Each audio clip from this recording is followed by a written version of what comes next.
Hi, കഴിഞ്ഞ ദിവസമായിരുന്നു ഒരു യൂട്യൂബറുടെ അറസ്റ്റ് ഉണ്ടായിരുന്നത്. ഭയങ്കര ഒരു എതിർഭാഗത്തുള്ളവർ ഭയങ്കരമായിട്ടുള്ളൊരു ആനയാണ് ചേനയാണ് ഇപ്പോൾ കാണിച്ചു തരാം എന്നുള്ള തരത്തിലായിരുന്നു പറഞ്ഞിട്ടുണ്ടായിരുന്നത്. പക്ഷേ ഒന്നും ഉണ്ടായില്ല. ആളെ സ്റ്റേഷൻ ജാമ്യത്തിൽ തന്നെ വിട്ടയച്ചിട്ടുണ്ടായിരുന്നു. ആൾ പുതിയൊരു വീഡിയോ ആയിട്ട് വന്നിട്ടുണ്ട്. ഈ വീഡിയോ കണ്ടുകൊണ്ടിരിക്കുന്നവർക്ക് വിഷയം എന്താണെന്ന് അറിയില്ല എങ്കിൽ ഞാൻ മുൻപിട്ട വീഡിയോസ് ഒന്ന് കണ്ടു നോക്കിയാൽ മതിയാവും. സന്ദീപ് എടപ്പാൾ എന്ന് പറയുന്ന ഒരു വ്യക്തിയുടെ ഒരു വീഡിയോ ആയിരുന്നു. സന്ദീപ് എടപ്പാൾ എന്ന് പറയുന്ന വ്യക്തിയാണ് ഈ ഒരു വിഷയവുമായി ബന്ധപ്പെട്ട് നിൽക്കുന്നത്. രേണുസുതിയുമായി ബന്ധപ്പെട്ടല്ല കേട്ടോ, ഇത് ബിഷപ്പുമായി ബന്ധപ്പെട്ട ഒരു ഇഷ്യൂ ആണ്. ബിഷപ്പാണ് കേസ് കൊടുത്തിട്ടുണ്ടായിരുന്നത്. തന്നെ വളരെ മോശമായ രീതിയിൽ ചിത്രീകരിക്കുന്നു എന്നൊക്കെ പറഞ്ഞിട്ട് ബിഷപ്പായിരുന്നു കേസ് കൊടുത്തിട്ടുണ്ടായിരുന്നത്. പക്ഷേ അയാൾ ഒരു കഥയാണ് പറഞ്ഞിട്ടുള്ളത്. ഒരു എന്താ പറയുക, ഒരു സീരിയൽ കഥയെന്നോ ഒരു സിനിമ കഥയെന്നോ ഒരു തിരക്കഥയെന്നോ ഉള്ള ഒരു തരത്തിലേക്ക് ഒരു കഥയാണ് അദ്ദേഹം പറഞ്ഞിട്ടുണ്ടായിരുന്നത്. ആരുടെ പേരോ കാര്യങ്ങളോ ഒന്നും തന്നെ അദ്ദേഹം പറഞ്ഞിട്ടില്ല. അതാണ് മെയിനായിട്ടുള്ള വിഷയം. ആരുടെ പേരും പറഞ്ഞിട്ടില്ല, ആരുടെ പേരും പരാമർശിച്ചിട്ടില്ല. അപ്പോൾ അങ്ങനെ പറഞ്ഞുകൊണ്ടിരുന്നൊരു കഥയിൽ ബിഷപ്പ് വന്ന് പറഞ്ഞിട്ടുണ്ടായിരുന്നു, അത് എന്നെ ഉദ്ദേശിച്ചൊക്കെയാണ് ഈ പറയുന്നത് എന്നുള്ള തരത്തിൽ വന്ന് പറഞ്ഞിട്ടുണ്ടായിരുന്നു. അതിൻ്റെ പേരിലാണ് കേസും കാര്യങ്ങളൊക്കെ ആയിട്ടുള്ളത്. അപ്പോൾ ആളുടെ പുതിയ വീഡിയോയിൽ വന്ന് പറഞ്ഞിട്ടുണ്ട്, ഫോണ് പോലീസ് പിടിച്ചെടുത്തു, ഫോണും ലാപ്ടോപ്പും ഒക്കെ. അപ്പോൾ ഫോണൊക്കെ വാങ്ങാനും അത് സെറ്റ് ചെയ്ത് എടുക്കാനൊക്കെ സമയം എടുത്തതുകൊണ്ടാണ് വീഡിയോയ്ക്ക് താമസം വന്നിട്ടുള്ളത്. പിന്നെ പറഞ്ഞുകൊണ്ടിരുന്ന കഥ, ആ കഥ നിർത്താനായിട്ട് ഉദ്ദേശിക്കുന്നില്ല. അടുത്ത എപ്പിസോഡ് മുതൽ കഥയും വരും. എനിക്ക് തോന്നുന്നു, ഞാൻ കഴിഞ്ഞ വീഡിയോയിലും പറഞ്ഞിരുന്നു, ഒരു പ്രശ്നം വരുമ്പോൾ ഇനി അതിനേക്കാളും മറ്റൊരു തരത്തിലായിരിക്കും അയാളുടെ ഒരു കഥ പറച്ചിലും ആ ഒരു വീഡിയോയും വരാനുണ്ടാകുക എന്നുള്ള തരത്തിൽ ഞാൻ മുമ്പും പറഞ്ഞിരുന്നു. കാര്യം അയാൾ ആരുടെയും പേര് പരാമർശിക്കുകയോ അല്ലെങ്കിൽ ആരെയും വെച്ച് പറയുകയോ ഒന്നും ചെയ്യാതെ ഒരു കഥയെന്ന രീതിയിൽ പറഞ്ഞു പോയിട്ടിരുന്ന വിഷയം വീണ്ടും അയാൾക്കൊരു അറസ്റ്റ് പോലും വന്നത് ചിലപ്പോൾ അയാൾക്കൊരു വേദന ഉണ്ടായിരിക്കും, അല്ലെങ്കിൽ ഒരു വിഷമം ഉണ്ടായിരിക്കണം, അല്ലെങ്കിൽ അയാളുടെ ഫാമിലി തന്നെ വേദനിച്ച് കാണില്ലേ. അപ്പോൾ ഇയാളെ വീണ്ടും എന്തായാലും ഇനി ഇതിനപ്പുറമായിട്ട് പറഞ്ഞുകൊണ്ടിരിക്കാൻ എനിക്ക് സാധ്യതയുണ്ടെന്ന് എനിക്ക് തോന്നിയിട്ടുണ്ട്. കാരണം അയാളുടെ ഒരു സംസാര രീതി അല്ലെങ്കിൽ ഒരു കോൺഫിഡൻസും വെച്ചിട്ടാണ് ഞാൻ ഈ പറയുന്നത്. എനിക്ക് പേഴ്സണലായിട്ട് ഇവരാരെയും തന്നെ എനിക്കറിയില്ല. ഞാൻ ഈ ഇടയ്ക്കാണ് ഞാൻ ഈ റിയാക്ഷൻ വീഡിയോ ഒക്കെ ചെയ്തു തുടങ്ങിയത്.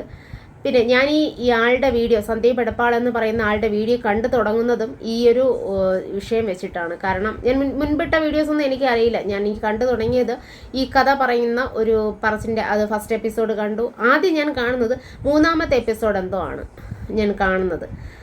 അപ്പോൾ അതിന് ശേഷമാണ് ഞാൻ 1, 2, 3, 4, 5 എപ്പിസോഡുകൾ ഞാൻ കാണുന്നത്. അങ്ങനെ ഉള്ളൊരു പരിചയമാണ്. അപ്പോൾ ആളുടെ ഒരു കോൺഫിഡൻസ് വെച്ചിട്ടാണ് ഞാൻ പറയുന്നത്. കുറച്ചുകൂടെ മികച്ച രീതിയിൽ അയാൾ കഥ പറയും എന്ന തരത്തിൽ എനിക്ക് തോന്നിയിട്ടുള്ളത്. അപ്പോൾ എന്തായാലും അയാളുടെ ഭാഗം ന്യായീകരണവുമായി വരട്ടെ, എതിർഭാഗം അവരുടെ ന്യായീകരണവുമായി വരട്ടെ, എന്തു തന്നെയായിരുന്നാലും ഇപ്പോൾ ഇത് നിയമപരമായി പോവുകയാണല്ലോ.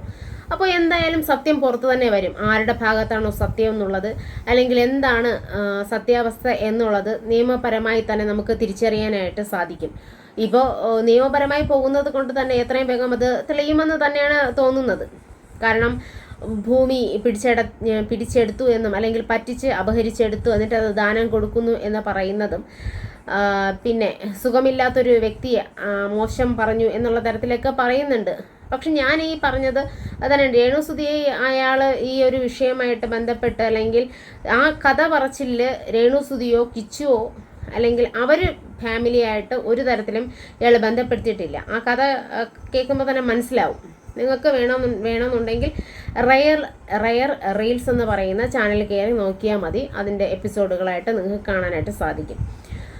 പിന്നെ വേറൊരു വിഷയം എന്ന് പറയുന്നത്, ഈ പറയുന്ന ഒരു വ്യക്തികൾക്കും രേണുസുതിയോട് ഒരു തരത്തിലുള്ള വെറുപ്പും എനിക്ക് ഉള്ളതായിട്ട് എനിക്ക് തോന്നുന്നില്ല. രേണുസുതിയെ എന്ന് വെച്ചാൽ രേണുസുതി ഒരു വലിയൊരു അസുഖം ബാധിച്ചിരിക്കുകയാണ്. അപ്പോൾ ആ ഒരു അസുഖം സുഖപ്പെട്ട് ഭേദമായിട്ട് വരട്ടെ എന്ന് തന്നെയാണ് പലരും വിചാരിക്കുന്നത്. ഇപ്പോൾ വീണ്ടും വീണ്ടും രേണുസുധിയുടെ കൂടെ നിൽക്കുന്നവരാണ് രേണുസുധിയെ വീണ്ടും വീഡിയോസിലൂടെയും അല്ലെങ്കിൽ രേണുസുധി എന്ന് പറയുന്ന ഒരു വിഷയം മാത്രമാണ് അവരെടുത്ത് വെച്ച് ചെയ്യുന്നത്. അല്ലാതെ മറ്റാരും തന്നെ രേണുസുധി എന്ന് പറയുന്ന ഒരു ടോപ്പിക് എടുത്ത് ചെയ്യുന്നതായിട്ട് എനിക്ക് ഫീൽ ചെയ്തില്ല കേട്ടോ. അവർ മാത്രമാണ് രേണുസുധിയെ എടുത്ത് വെച്ച് അല്ലെങ്കിൽ രേണുസുധി വിഷയം വെച്ച് ചെയ്യുന്നത്. മറ്റാരും തന്നെ ആ ടോപ്പിക് എടുക്കുന്നില്ല. പിന്നെ അതിനിടയ്ക്ക് ഒരു പ്രശ്നം വന്നത് രേണുസുധിയുടെ ഒരു ബില്ലിൻ്റെ പ്രശ്നമാണെന്ന് തോന്നുന്നു വന്നിട്ടുള്ളത്. ആ ഒരു പ്രശ്നം വന്നപ്പോഴത്തേക്കുമാണ് എടുത്തു വെച്ച് ഒരുപാട് പേരെടുത്ത് ഇതിന് ഇത്ര വിലയാകുമോ, അത് പറയുന്ന കള്ളമാണോ സത്യമാണോ എന്നുള്ള തരത്തിലൊരു വീഡിയോ പോയിട്ടുണ്ടായിരുന്നു. അത് രേണുസുധി മുമ്പ് പറഞ്ഞു വെച്ച കാര്യങ്ങൾ വെച്ച്, കാരണം ഇപ്പോൾ പറയുന്നത് നാളെ ചോദിക്കുമ്പോൾ ചിലപ്പോൾ മാറ്റി പറയാറുണ്ട്. ആ ഒരു രീതി വെച്ചിട്ടാണ് ഇത് പറയുന്നത് സത്യമാണോ അല്ലെങ്കിൽ നുണയാണോ എന്നൊക്കെ പറഞ്ഞ് ആളുകൾ ഇങ്ങനെ തെരഞ്ഞ് ഒടുവിൽ കണ്ടുപിടിച്ചെടുക്കുന്നത്. അല്ലാതെ രേണുസുധിയോട് ആർക്കും ഒരു ദേഷ്യവും ഇല്ല, ഒരു തരത്തിലുള്ള ഒന്നുമില്ല. അതുകൊണ്ട് അതാദ്യം മനസ്സിലാക്കുക. ഇപ്പോൾ ബിഷപ്പാണ് മുന്നിട്ട് നിൽക്കുന്നത്. ബിഷപ്പ് അന്ന് പറഞ്ഞ ഒരു കാര്യങ്ങൾ വെച്ചിട്ട്, കിച്ചുവിനെ പറഞ്ഞ കാര്യങ്ങൾ വെച്ചിട്ടാണ് ഈ ഒരു വിഷയവും അങ്ങ് സംസാരിച്ച് പോകുന്നത്. ഭയങ്കരമായിട്ടുള്ള ഒരു വിഷയത്തിലേക്കാണ് ഇത് പോയിക്കൊണ്ടിരിക്കുന്നത്. അപ്പോൾ എത്രയും വേഗം ഈ ഒരു കാര്യങ്ങൾ ഒരു തീരുമാനമാവട്ടെ. കാരണം ഇയാൾ പറയുന്നുണ്ട് ഭൂമി തട്ടിയെടുത്തതാണെന്നും പ്രോപ്പർട്ടി തട്ടിയെടുത്തതാണെന്നും ആ ഒരു കുടുംബ സ്വത്ത് അത് തട്ടിയെടുത്ത് അവരുടെ പേരിൽ അച്ഛൻ്റെ പേരിൽ വെച്ചിരിക്കുകയാണെന്നും അതാണ് ഇഷ്ടദാനമായിട്ട് അല്ലെങ്കിൽ ദാനം കൊടുക്കുന്നതെന്ന് പറഞ്ഞ തരത്തിൽ നിൽക്കുന്നതെന്നൊക്കെ പറയുന്നുണ്ട്. അപ്പോൾ ഇതെന്താന്നുള്ളത് സത്യസന്ധമായിട്ട് തന്നെ പുറത്തു വരട്ടെ. അത് മാത്രമേ ഇപ്പോൾ ആഗ്രഹിക്കുന്നുള്ളൂ.